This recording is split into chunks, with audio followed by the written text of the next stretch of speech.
प्रश्न है, एक धनराशि पर 8 वर्षों और 10 वर्षों के साधारण ब्याज का अंतर 200 रुपए है। अगर ब्याज की दर 10% वार्षिक है तो मूलधन क्या है?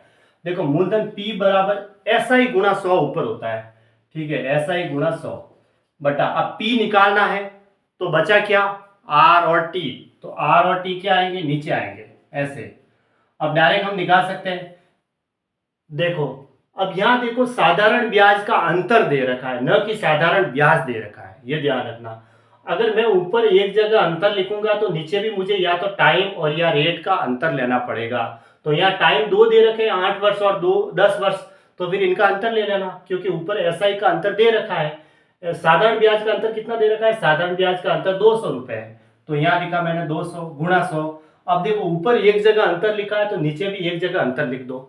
धनराशि पर 8 वर्षों और 10 वर्षों, यानी कि 10 में से 8 गया तो 2 वर्ष, तो समय तो हमारा 2 वर्ष लिया जाएगा। अगर ऊपर अंतर लिखते हैं तो नीचे एक जगह अंतर लिखना है, ठीक है, क्योंकि हमने अंतर लिया ना, डिफरेंस लिया है, तो फिर या तो टाइम का डिफरेंस लिया जाता है या रेट का डिफरेंस। रेट तो एक ही 10%, तो फिर 10% ही रहेगी। समय दो अलग अलग है, 8 वर्ष और 10 वर्ष, तो उसकी जगह दोनों का अंतर ले लो, क्योंकि हमने SI का अंतर लिया है। फिर इसको काट तो थोड़ा सा सॉल्व कर दो, तो कितना आया? डायरेक्ट 1000 रुपये। बस ये हमारा आंसर हो गया। 1000 रुपये पे टिक कर दो, ऑप्शन ए सही है। ऐसे तरीका वही है, बस अगर ऊपर हमें SI का अंतर दे रखा है तो नीचे भी किसी एक का ही अंतर लेना है, ताकि डिफरेंस से डिफरेंस वापस कट जाएगा, ऐसे इस तरीके से, ठीक है। 2800 रुपये पर 10% वार्षिक दर से 3 वर्षों में प्राप्त साधारण ब्याज X रुपए है।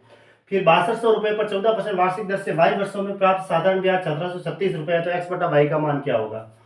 देखो, 2800 रुपये है, पहली स्थिति क्या रही है? 2800 रुपये 10% दर है और 3 वर्षों में जो ब्याज आ रहा है ना, मूलधन गुणा समय गुणा दर बटा 100 होता है, वो X रुपये है। थोड़ा सा सॉल्व करते हैं, तो 28 गुणा 30 आया मेरे पास। 28 गुणा 30 बराबर X, ये हमारी एक स्थिति आ गई, क्योंकि इसका ब्याज साधारण ब्याज बराबर मूलधन गुणा समय गुणा दर बटा 100 होता है, उस आधार पे। फिर कह रहा है ये 6200 रुपये 14% दर और Y वर्षों में साधारण ब्याज कितना दे रखा है? मूलधन गुणा समय गुणा दर बटा 100 बराबर 1736 रुपये दे रखा है, ठीक है। तो ये 00 से 00 तो कट गए, 14 से ये कट रहा है। देखो, 14 एकम 14, 3 रहा, 14 28, 5 1400 का 56, ठीक है। 62 से ये कट रहा है 2 बार, तो y बराबर हमें क्या मिला? y बराबर 2 आया।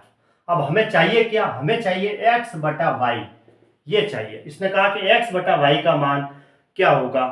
x की जगह 28 गुणा 30 है, रख दो वैल्यू, और y की जगह 2 आया, 2 को 28 से काटेंगे, 14 बार कटा, 14 गुणा 30 420 रुपये हो गए, 420 रुपये इसका आंसर आ गया।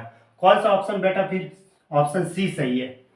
यह प्रश्न CGL Tier 2 में आ रखा है, ठीक है।